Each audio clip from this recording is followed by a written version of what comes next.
Right dear students, आज हम पढ़ेंगे large reaction of photosynthesis and plant basic concept. तो आज हम बेसिक कॉन्सेप्ट के लार्ज के रिएक्शन बेसिक कॉन्सेप्ट जो है हम बताते हैं कि जी लार्ज रिएक्शन फोटोसिंथेसिस का पहला स्टेप है जहाँ पर प्रोडक्ट्स बनते हैं डार्क रिएक्शन के लिए, और ये सिलसिला जारी रहता है उस वक्त तक जब रिस्पायरेशन में 36 मॉलिक्यूल एटीपी मॉलिक्यूल्स ना बन जाए। तो लैब रिएक्शन जो है पहला स्टेप है फोटोसिंथेसिस अमल का, जो कि प्लांट्स में होता है और जिसमें आप अगर आप देख ले प्लांट्स में जो है पत्ते हैं, तो ये पत्तों में अंदर जो है अंदर के कंपोनेंट्स है, जिस तरह क्लोरोपाइल है, फोटोसिस्टम्स है, क्लोरोप्लास्ट है। तो जी ये रिएक्शन जो है होता है अंदर क्लोरोप्लास्ट के जो अंदर, और अंदर जो क्लोरोप्लास्ट में मुख्तलिफ पेगमेंट्स है उसमें होता है। तो लेट्स स्टार्ट, इसके डिफाइन से शुरू करते हैं। इसका डिफाइन इस तरह है,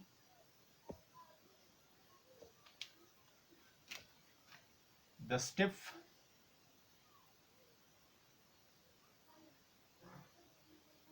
or phase of photosynthesis process in which for which light for which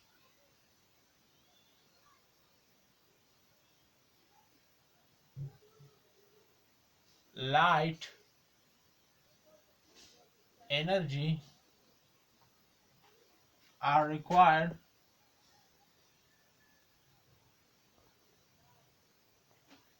and for production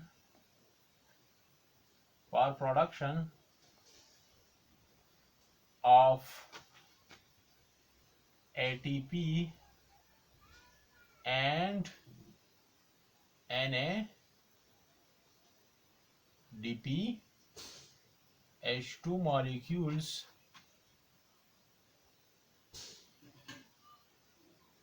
which are used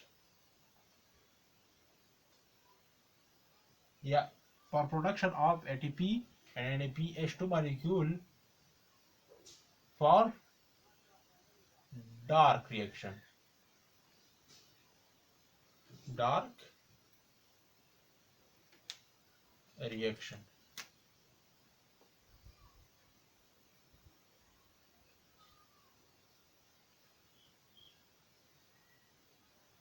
अच्छा, इसका डिफिनेशन ये है कि द स्टेप ऑफ और phase of photosynthesis process for which light energy are required for production of ATP and NADPH2 molecule for dark reaction।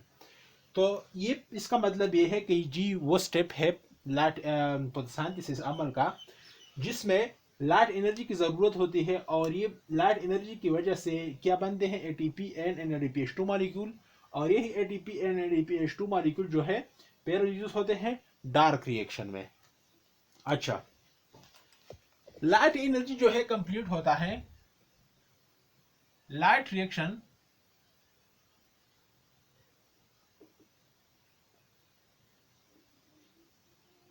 Complete होता है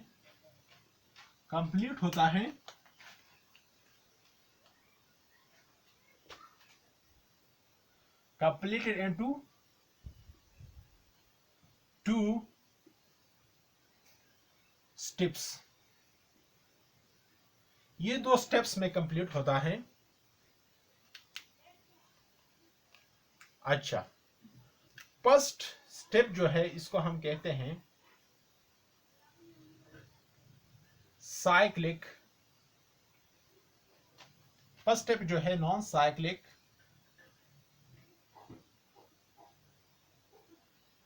electron transport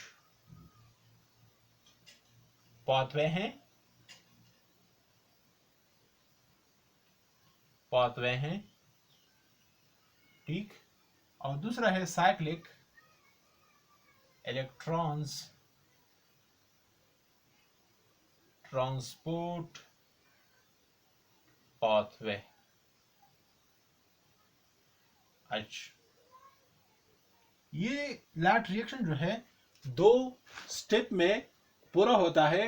पहले को हम कहते हैं non cyclic electron transport pathway और दूसरे को हम कहते हैं साइक्लिक इलेक्ट्रॉन ट्रांसपोर्ट पाथवे।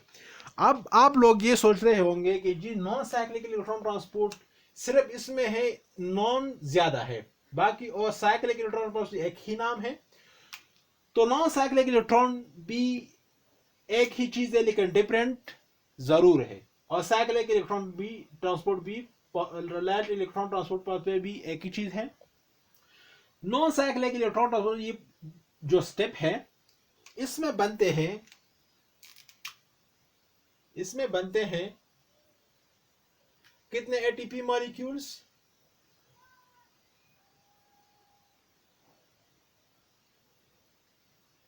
कितने एटीपी मॉलिक्यूल्स? एक एटीपी मॉलिक्यूल। अच्छा, एक एटीपी मॉलिक्यूल, सही। और एक बनता है NADPH2 मॉलिक्यूल। अच्छा, साइक्लिक इलेक्ट्रॉन ट्रांसपोर्ट पाथवे में क्या है? साइक्लिक इलेक्ट्रॉन ट्रांसपोर्ट पाथवे में जो है एक बनता है एटीपी मॉलिक्यूल और बाकी कुछ नहीं बनता। तो नॉन साइक्लिक इलेक्ट्रॉन ट्रांसपोर्ट में एक एटीपी बनता है और एक NADPH2, और यहाँ पर सिर्फ साइक्लिक इलेक्ट्रॉन ट्रांसपोर्ट पाथवे में सिर्फ एक एटीपी मॉलिक्यूल बनता है NADP से ADP से। तो ये हुआ डिफरेंट नॉन साइक्लिक में और साइक्लिक में। अच्छा, नॉन साइक्लिक में और साइक्लिक में दूसरा फर्क ये है कि जी नॉन साइक्लिक में क्या होता है? अच्छा, तो नॉन साइक्लिक में क्या होता है? नॉन साइक्लिक में क्या होता है? नॉन साइक्लिक में दो पोटोसिस्टम, पोटोसिस्टम 1, पोटोसिस्टम 2 और पोटोसिस्टम 1 दोनों एक्टिव हैं होते हैं, इन दोनों ही काम करते हैं। लेकिन साइक्लिक इलेक्ट्रॉन ट्रांसपोर्ट पाथवे में सिर्फ एक ही पोटोसिस्टम काम करता है जिसका नाम है, अच्छा, तो यहां पर दो पोटोसिस्टम काम करते हैं, यहां पर एक ही पोटोसिस्टम काम करता है। अच्छा, तो यहां पर सिर्फ एक ही मैं लिखता हूं जिसका नाम है पोटोसिस्टम 2। तो non cyclic electron transport pathway में एक ही पोटोसिस्टम काम करता है जो कि पोटोसिस्टम 2 है, और यहां पर दो काम करते हैं। यहां पर पोटोसिस्टम 1 ब्लॉक होता है, काम नहीं करता। ये जो है डेम लैट में ये प्रोसेस होता है। अच्छा, अब आते हैं लैट रिएक्शन होता कहां पे है, स्टार्ट कहां होते हैं या स्टार्ट कहां होता है या लोकेटेड। तो लैट रिएक्शन जो है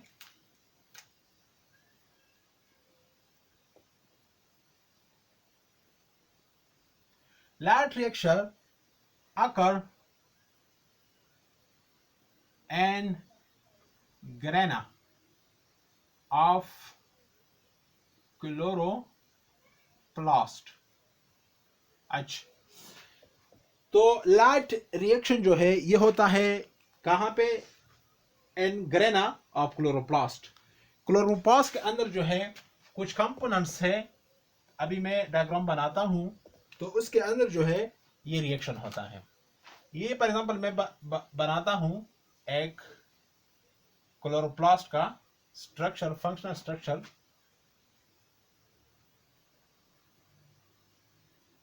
अच्छा, ये इसके है अंदर, ये मेम्ब्रेन है, इसके अंदर जो है क्या होते हैं? अच्छा,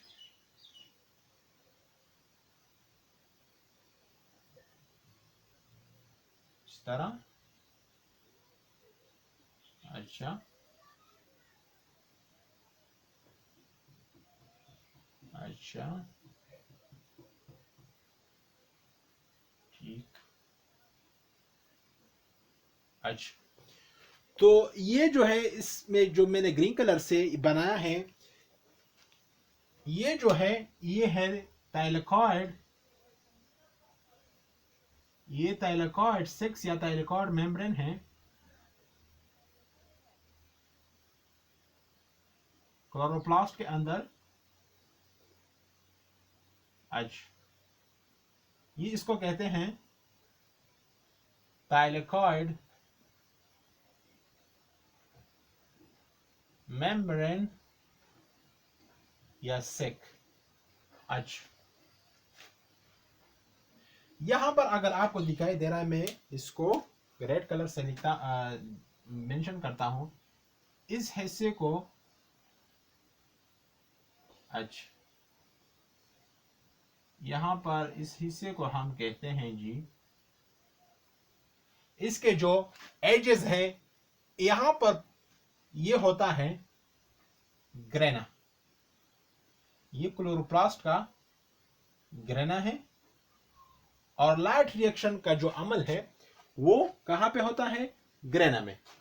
यहां पे मैं ब्लैक कलर से कुछ डॉट्स बनाता हूं, जो आपको खाली जगह नजर आ रहा है ये, तो इसको हम कहते हैं स्ट्रोमा ऑफ क्लोरोप्लास्ट। और इसमें कौन सा रिएक्शन होता है, इसमें डार्क रिएक्शन होता है। तो लाइट रिएक्शन ग्रेना में होता है क्लोरोप्लास्ट, और स्ट्रोमा में कौन सा रिएक्शन होता है, स्ट्रोमा में जो है डार्क रिएक्शन होता है, जिसमें लाइट की कोई जरूरत नहीं है और इस्तेमाल होते हैं लाइट रिएक्शन के प्रोडक्ट्स। अच्छा, तो ये लाइट रिएक्शन जो है ग्रेना में होता है, और ग्रेना में के अंदर जो है क्या है, इन ग्रेना some pigments,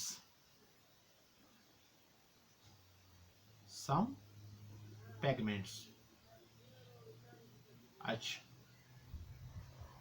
तो ग्रेना के अंदर जो है कुछ पिगमेंट्स होते हैं, उसमें जो है लाइट रिएक्शन हिस्सा लेते हैं, जो कि रिस्पॉन्सिबल होते हैं, जो कि अहम होते हैं for light reaction.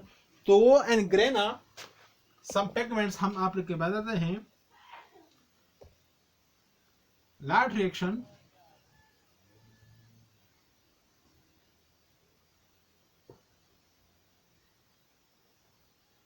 occur in photosynthetic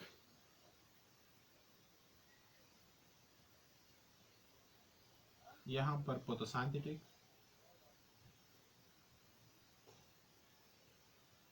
pigments। अच्छा, तो ये होता है photosynthetic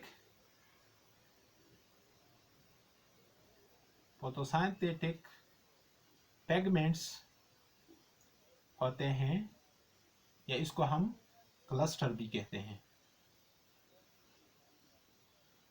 अच्छा, तो फोटोसिंथेटिक पिगमेंट्स के अंदर जो है ये जो लाइट रिएक्शन होता है, ये फोटोसिंथेटिक पिगमेंट ही इस रिएक्शन को चलाता है। तो फोटोसिंथेटिक पिगमेंट्स क्या है, फोटोसिंथेटिक पिगमेंट्स दो किस्म के हैं। पहले को हम कहते हैं फोटो सिस्टम 680 नैनोमीटर वाला, और दूसरा जो है वो है फोटोसिस्टम 1, इसको हम कहते हैं 700 नैनोमीटर वाला। अच्छा, तो इस फोटोसिस्टम 2 को 680 नैनोमीटर वाला क्यों कहते हैं, और फोटोसिस्टम 1 को 700 नैनोमीटर वाला क्यों कहते हैं? तो इसमें डिफरेंट ये है कि जी ये फोटोसिस्टम 2 जो है ये उस 7 कलर्स में उस कलर्स को एब्जॉर्ब करेगा जिसका वेवलेंथ कितना हो, 400 से लेकर कितना हो, 680 नैनोमीटर तक इसका जो वेवलेंथ हो, तो उस रेडिएशन को ये एब्जॉर्ब करेगा, उस 7 कलर में से एक को एब्जॉर्ब करेगा, चाहिए जिसका भी 400 से लेकर 680 नैनोमीटर तक वेवलेंथ हो जिस रेडिएशन का भी। तो इसको फोटोसिस्टम 1 इसलिए हम कहते हैं 700 नैनोमीटर वाला, कि ये जिस रेडिएशन का, जिस 7 कलरों में जिस रेडिएशन का वेवलेंथ कितना हो, 400 से लेकर 700 तक हो, तो ये उस रेडिएशन को एब्जॉर्ब करेगा, उस रेडिएशन को कैप्चर करेगा।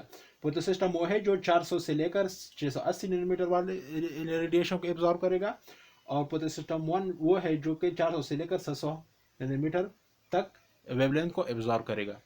तो इन दोनों में यह फर्क है। तो मैं इन दोनों के जो है फंक्शनल डायग्राम बनाऊंगा। इसको मैं मिटा के इसके फंक्शनल डायग्राम बनाता हूं। अच्छा, ये एक है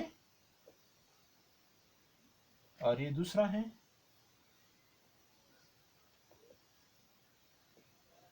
ये फोटोसिस्टम 1 है, 2 है। फोटोसिस्टम 2 है 680 नैनोमीटर वाला, और ये जो है फोटोसिस्टम 1 है 700 नैनोमीटर वाला। अच्छा,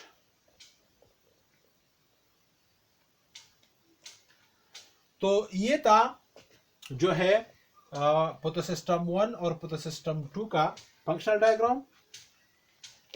अब इस फोटोसिस्टम को मैं दो में डिवाइड करता हूं, दो पार्ट्स में, और इस फोटोसिस्टम 1 को भी मैं दो पार्ट्स में डिवाइड करता हूं। अच्छा, तो इस हिस्से को हम कहते हैं एंटीना कॉम्प्लेक्स, नीचे वाले हिस्से को,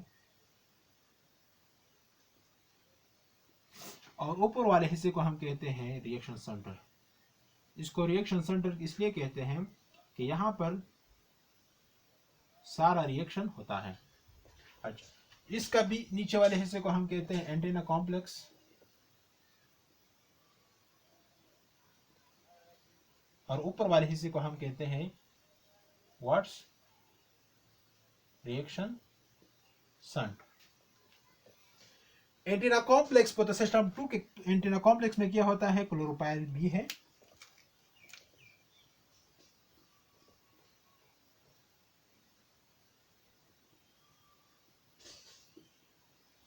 क्लोरोपाइल भी है और केराटिनॉइड है। ये दोनों फोटोसिंथेटिक पिगमेंट हैं। यहां पर भी क्लोरोपाइल,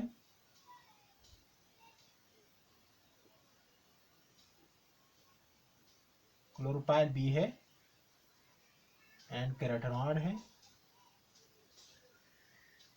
अच्छा, रिएक्शन सेंटर में क्या होता है, फोटोसिस्टम 2 के रिएक्शन सेंटर में होता है क्लोरोपाइल, क्लोरोपाइल ए होता है, प्राइमरी इलेक्ट्रॉन्स एक्सेप्टर होते हैं, और इलेक्ट्रॉन कैरियर्स होते हैं। इलेक्ट्रॉन कैरियर्स होते हैं। इसके भी रिएक्शन सेंटर में क्या है, क्लोरोपाइल ए है, प्राइमरी इलेक्ट्रॉन्स एक्सेप्टर हैं, एंड इलेक्ट्रॉन्स कैरियर है। अच्छा, ये तो मुकम्मल हुआ दोनों का। अब आते हैं इसके रिएक्शन पर। तो यहां पर मैं सिर्फ ये बताता हूं कि जी लैट रिएक्शन कहां पे होता है, स्टार्ट कहां पे होता है जी, इसके अंदर जो ग्रेना में होता है वो कौन सी चीज है जिसको फोटोसिंथेटिक पिगमेंट्स कहते हैं। तो फोटोसिंथेटिक पिगमेंट्स का हमने ये डायग्राम बनाया, और अब इसको इस तरह पढ़ते हैं कि जी किस तरह डिटेल से नहीं, सिर्फ ये इतना मालूम करके डिटेल से हम नॉन साइक्लिक और साइक्लिक इलेक्ट्रॉन ट्रांसपोर्ट पाथवे में बढ़ेंगे। तो लेट्स स्टार्ट, यहाँ पे शुरू करते हैं। यहाँ पर अगर आप देखने में, यहाँ पे नीचे इस हिस्से में एक सनलाइट को बनाता हूँ।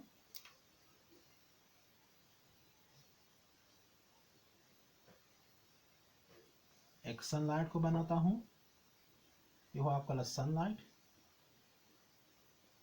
अच्छा, तो ये है क्लोरोपाइल बी, ये है केराटिनॉइड्स, ये है क्लोरोपाइल बी, ये भी केराटिनॉइड। अच्छा, यहां पर अगर आप देख ले तो यहां पर थोड़ा सा जगह कम है। पोटोसिस्टम 2 और 80 नैनोमीटर, सिर्फ इसमें दो पोटोसिस्टम है। इसमें डिफरेंट ये है कि ये 400 से लेकर 680 नैनोमीटर तक वाले रेडिएशन को एब्जॉर्ब करेगा, जिसको इलेक्ट्रोमैग्नेटिक रेडिएशन भी कहते हैं। और पोटोसिस्टम 1 जो है 400 से लेकर 700 नैनोमीटर तक वाले जिसका वेवलेंथ 400 से लेकर 700 तक नैनोमीटर तक हो, तो उस रेडिएशन को एब्जॉर्ब करेगा, उस लाइट को एब्जॉर्ब करेगा। तो इन दोनों को कंबाइनली किस तरह होता है, ये सारा प्रोसेस एक ही जैसा होता है जिस तरह पोटोसिस्टम 2 में होता है, इस पोटोसिस्टम 1 में होता है। तो मैं कंबाइनली जो है इसको यहाँ पर एक पोटोसिस्टम बना के मैं आप लोगों को समझाऊंगा। अच्छा, तो लेट्स स्टार्ट। यहाँ पे मैं बनाता हूँ एक पोटोसिस्टम को, बड़े पोटोसिस्टम को। यहाँ पर ये हुआ आपका एक बड़ा पोटोसिस्टम। तो ये पोटोसिस्टम फंक्शनल डायग्राम है पोटोसिस्टम का। मैं यहाँ पे लिखता हूँ सिर्फ ही पोटोसिस्टम। अच्छा, यहाँ पर मैं इसको दो में डिवाइड करता हूँ, जिस तरह पहले हमने डिवाइड किया था। इसको कहते हैं, हाँ जी, एंटेना कॉम्प्लेक्स। इस हिस्से को, जो कि ऊपर वाला हिस्सा है, इसको हम कहते हैं रिएक्शन सेंटर।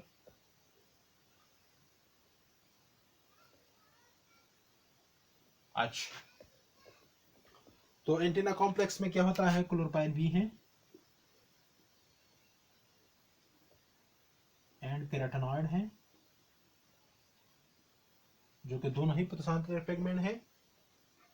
अच्छा, तो यहां पर क्या है, यहां पर ऊपर रिएक्शन सेंटर में क्या होता है, क्लोरोपाइल ए है, प्राइमरी इलेक्ट्रॉन्स एक्सेप्टर होते हैं एंड इलेक्ट्रॉन्स कैरियर्स होते हैं। अच्छा, यहां पे मैं सनलाइट को बनाता हूं।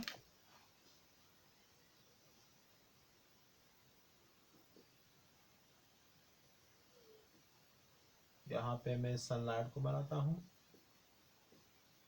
अच्छा, ये हुआ आपका सन।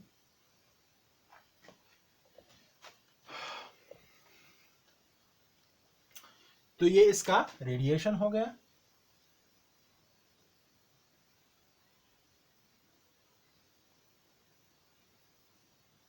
अच्छा, जब सनलाइट की रेडिएशन इसके एंटेना कॉम्प्लेक्स पर पड़ जाए, पोटोसिस्टम के एंटेना कॉम्प्लेक्स पर पड़ जाए, तो इसमें क्लोरोपाइल बी है, पोटोसिंथेटिक पिगमेंट है, केराटिनॉइड भी पोटोसिंथेटिक पिगमेंट है। क्लोरोपाइल बी वो पोटोसिंथेटिक पिगमेंट है जो कि कम इंटेंसिटी वाले, कम स्पीड वाली लाइट को एब्जॉर्ब करता है, और केराटिनॉइड वो है जो कि ज्यादा इंटेंसिटी वाले लाइट को एब्जॉर्ब करता है। अच्छा, तो जब यहाँ पर ये रेडिएशन यहाँ पर पड़ जाए एंटीना कॉम्प्लेक्स पर, तो ये इस एनर्जी को ये दोनों फोटोसिंथेटिक पिगमेंट्स जो है एब्जॉर्ब कर देता है। Absorb high intensity light. और इसमें जो दूसरा है क्लोरोपाइल बी, ये एब्जॉर्ब कर देता है लो इंटेंसिटी लाइट। सही। अच्छा, तो यहां पे क्या होता है, जब ये क्लोरोपाइल बी एब्जॉर्ब कर दे लो इंटेंसिटी लाइट को, और यहाँ पे ये कैरोटीनॉइड एब्जॉर्ब करे हाई इंटेंसिटी लाइट को, तो क्या होता है ये दोनों ही इस लाइट को रिड्यूस कर देता है, रिड्यूस देयर इंटेंसिटी, इसकी स्पीड को कम कर देता है, और ये फिर ट्रांसफर कर देता है एंटीना कॉम्प्लेक्स से रिएक्शन सेंटर को। अच्छा, रिएक्शन सेंटर में क्या होता है? रिएक्शन सेंटर में ये होता है कि जब भी रिएक्शन सेंटर को ये लाइट एनर्जी ट्रांसफर कर देता है, तो यहाँ पर क्लोरोफाइल बी है। क्लोरोफाइल बी जो है, क्लोरोफाइल के सेंटर एटम जो है मैग्नीशियम होता है, तो इससे 2 इलेक्ट्रॉन निकलवा देता है। इस रेडिएशन की वजह से 2 इलेक्ट्रॉन निकल जाते हैं। तो जब ये 2 इलेक्ट्रॉन निकल जाते हैं तो ये जो है ट्रांसफर कर देता है कहाँ? इस प्राइमरी इलेक्ट्रॉन एक्सेप्टर को, और इस प्राइमरी इलेक्ट्रॉन एक्सेप्टर का नाम है पी क्यू। इसका असल नाम है प्लास्टो सियानिन। अच्छा, तो प्राइमरी इलेक्ट्रॉन एक्सेप्टर से फिर चले जाते हैं इलेक्ट्रॉन कैरियर्स को। इलेक्ट्रॉन कैरियर्स इसलिए हम कहते हैं कि जी ये इलेक्ट्रॉन को कैरी करता है, एक से दूसरी जगह ले जाता है। तो इलेक्ट्रॉन कैरियर्स हमारे साथ 3 है। तो फर्स्ट ऑफ ऑल जो इलेक्ट्रॉन कैरियर है वो है हमारे साथ साइटोक्रोम बी। साइटोक्रोम बी ये 2 इलेक्ट्रॉन किसको दे देता है? साइटोक्रोम एफ को। और साइटोक्रोम एफ जो है ये 2 इलेक्ट्रॉन किसको दे देता है? पीसी को, प्लास्टो सियानिन को। इसका नाम है प्लास्टो सियानिन। अच्छा, इस प्लास्टो सियानिन को 2 इलेक्ट्रॉन दे देते हैं, तो फिर ये चले जाता है फोटो सिस्टम 2 को।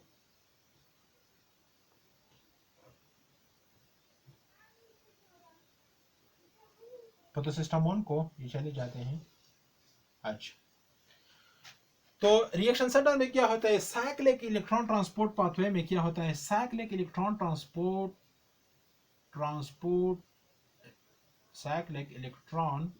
ट्रांसपोर्ट पाथवे में क्या होता है कि बनते हैं एक एटीपी मॉलिक्यूल। सही, एटीपी मॉलिक्यूल। अच्छा, नॉन साइक्लिक में क्या होता है? नॉन साइक्लिक में ये होता है कि इसमें बनते हैं non cyclic electron transport pathway में क्या होता है कि इसमें बनते हैं एटीपी मॉलिक्यूल एक, और दूसरा NADPH2 मॉलिक्यूल। सही, तो इस तरह जो है लाइट रिएक्शन जो है 2 में डिवाइड किया गया है। तो जी ये था हमारे साथ जो था light reaction of photosynthesis and plant. ये फोटोसिंथेसिस का फर्स्ट स्टेप है लाइट रिएक्शन। तो इसके बाद हम पढ़ेंगे non cyclic electron transport pathway, इसके बाद हम पढ़ेंगे साइक्लिक इलेक्ट्रॉन ट्रांसपोर्ट पाथवे। अच्छा, लाइट रिएक्शन के जो प्रोडक्ट्स हैं, द प्रोडक्ट्स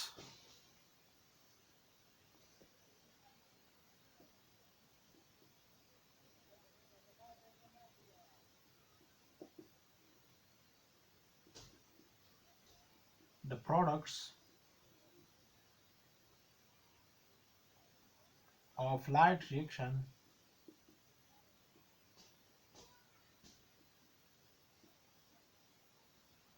are used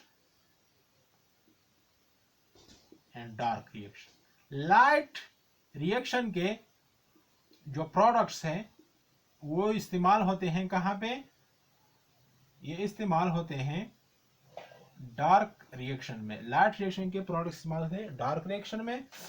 और जी लाइट रिएक्शन के जो प्रोडक्ट्स है इस्तेमाल होते हैं डार्क रिएक्शन में, और यही जो डार्क रिएक्शन है फिर इसमें बनता है ग्लूकोज मॉलिक्यूल। अच्छा, और ग्लूकोज मॉलिक्यूल पर रेस्पिरेशन में भिजवा देता है, रेस्पिरेशन के 36 मॉलिक्यूल बनते हैं। तो नॉन साइक्लिक में क्या फर्क है? Non cyclic electron transport pathway light reaction को वो स्टेप है जिसमें एक एटीपी और एक NADPH2 मॉलिक्यूल बनता है। और साइक्लिक इलेक्ट्रॉन ट्रांसपोर्ट पाथवे वो लाइट रिएक्शन को स्टेप है, वो टाइप है जिसमें एक ही ATP मॉलिक्यूल बनते हैं। दूसरा डिफरेंट ये है कि जी एक यहाँ पर दो ही फोटोसिस्टम एक्टिव होते हैं, यहाँ पर एक ही फोटोसिस्टम 2 एक्टिव होता है। तो ये था जी सारा रिएक्शन लाइट रिएक्शन। तो इसके बाद हम पढ़ेंगे ये दोनों। तो आप जो है पहले ये लेक्चर देख लें और बाद में ये दो लेक्चर देख लें ताकि आप लोगों को समझ आ जाए। तो जी अगर आप लोगों ने हमारे चैनल को सब्सक्राइब नहीं किया, सब्सक्राइब करें, लाइक करें और बेल आइकन को ज़रूर प्रेस करें ताकि आने वाली वीडियो आप लोगों को बर वक्त मिल जाए। तो दूसरे वीडियो के साथ मैं फिर हाजिर होऊंगा। अल्लाह हाफिज़।